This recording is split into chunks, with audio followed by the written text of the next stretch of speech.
Assalamualaikum warahmatullahi wabarakatuh. Shalom, Om Swastiastu, Namo Buddhaya, salam kebajikan, salve. Salam sejahtera bagi kita semua. Pertama-tama, marilah kita panjatkan puji dan syukur kepada Tuhan Yang Maha Kuasa atas berkat, rahmat dan karunia-Nya, sehingga sampai saat ini kita semua masih diberikan kesempatan untuk mengikuti lomba pidato secara virtual dalam keadaan sehat walafiat. Perkenalkan, nama saya Agnes Estefania Haumuti, umur 16 tahun, perwakilan dari SMA Negeri 2 Atambua.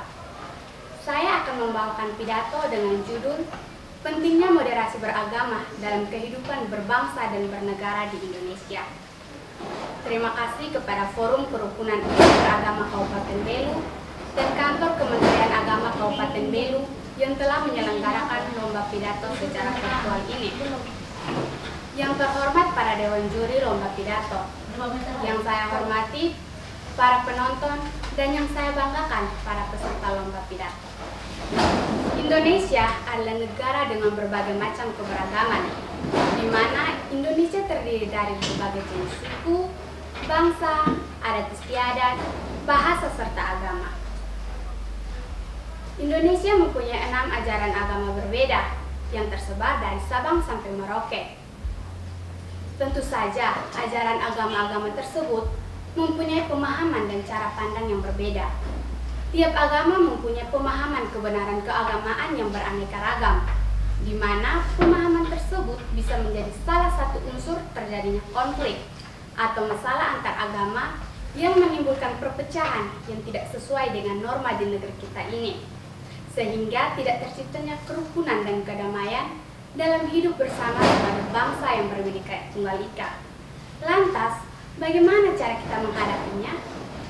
Sangat tidak mungkin untuk kita menyatukan pemahaman kebenaran tiap ajaran yang begitu beragam. Selain itu, tiap agama juga diberikan kebebasan dalam berekspresi, sehingga satu-satunya cara untuk menghadapinya adalah dengan menerapkan moderasi beragama. Apa itu moderasi beragama? Moderasi beragama adalah sebuah cara pandang terkait proses memahami dan mengamalkan ajaran agama agar dalam melaksanakannya selalu berada di jalur yang moderat. Moderat di sini dalam arti tidak berlebihan atau ekstrim, baik itu ekstrim ke kiri maupun ekstrim ke kanan.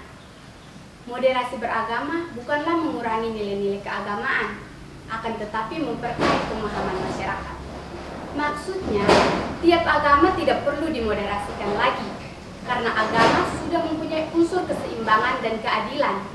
Dan juga, tiap-tiap agama tentu mempunyai tujuan yang sama, yaitu mengajarkan kebaikan. Akan tetapi, yang harus dimoderasikan adalah cara beragama, cara pandang seseorang terhadap agamanya, harus seimbang dan berada di jalur tengah, sehingga tidak berlebihan dalam menanggapi pemahaman kebenarannya. Hadirin yang saya hormati, menjadi moderat bukan berarti menjadi lemah dalam beragama. Menjadi moderat bukan berarti cenderung terbuka dan mengarah kepada kebebasan. Keliru jika ada anggapan bahwa seseorang yang bersikap moderat dalam beragama berarti tidak memiliki militansi, tidak serius atau tidak bersungguh-sungguh dalam mengamalkan ajaran agamanya. Oleh karena pentingnya keberagaman yang moderat bagi kita umat beragama, serta menyebarluaskan gerakan ini. Jangan biarkan Indonesia menjadi bumi yang penuh dengan permusuhan, kebencian dan pertikaian. Kerukunan baik dalam umat beragama maupun antar umat beragama adalah dasar bangsa ini menjadi kondusif.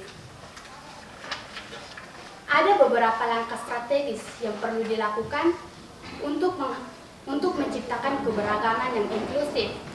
Langkah tersebut antara lain dengan memasukkan muatan moderasi agama ke dalam kurikulum pembelajaran, mengembangkan wawasan multikultural dan multireligius di kalangan masyarakat atau pendekatan bottom up, mengintensifkan dialog antar umat beragama berbasis komunitas atau community based, dan melibatkan seluruh kalangan masyarakat untuk menyelenggarakan kegiatan sosial ekonomi berbasis budaya dan agama, khususnya pada kalangan generasi milenial atau muda.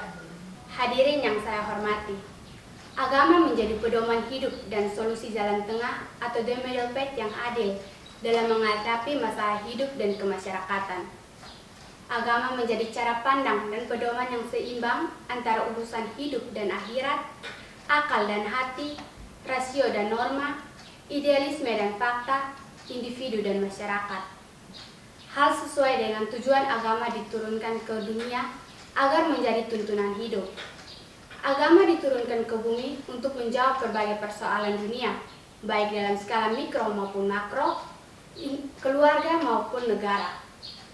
Dalam kehidupan multikultural, diperlukan pemahaman dan kesadaran multibudaya yang menghargai perbedaan, kemajemukan, dan kemauan berinteraksi dengan siapapun secara adil. Menghadapi keberagaman memang diperlukan sikap moderasi. Bentuk moderasi bisa berbeda antara satu tempat dengan tempat lainnya. Sikap moderasi berupa pengakuan keberadaan pihak lain, pemilikan sikap toleransi, penghormatan terhadap perbedaan pendapat, dan tidak memaksakan kehendak dengan cara kekerasan. Diperlukan peran pemerintah, tokoh masyarakat, dan para penyuluh agama untuk mensosialisasikan, menumbuh kembangkan moderasi agama kepada masyarakat, demi terwujudnya keharmonisan dan kedamaian. Maka dari itu, moderasi beragama harus kita jadikan sebagai sarana mewujudkan kehidupan berbangsa dan beragama yang harmonis, rukun, damai, dan toleran sehingga bisa menggapai cita-cita bersama. Dan juga, marilah kita sebagai masyarakat Indonesia untuk mempunyai sikap yang moderat dengan memiliki cara pandang yang seimbang atau tidak berlebihan, sehingga kehidupan bersama yang saling menghargai dan menghormati satu sama lain bisa tercipta, seperti semboyan Bhinneka Tunggal Ika yang artinya berbeda-beda tetapi tetap satu. Demikian pidato saya akhiri. Semoga apa yang saya sampaikan bisa bermanfaat bagi kita semua. Sekian dan terima kasih.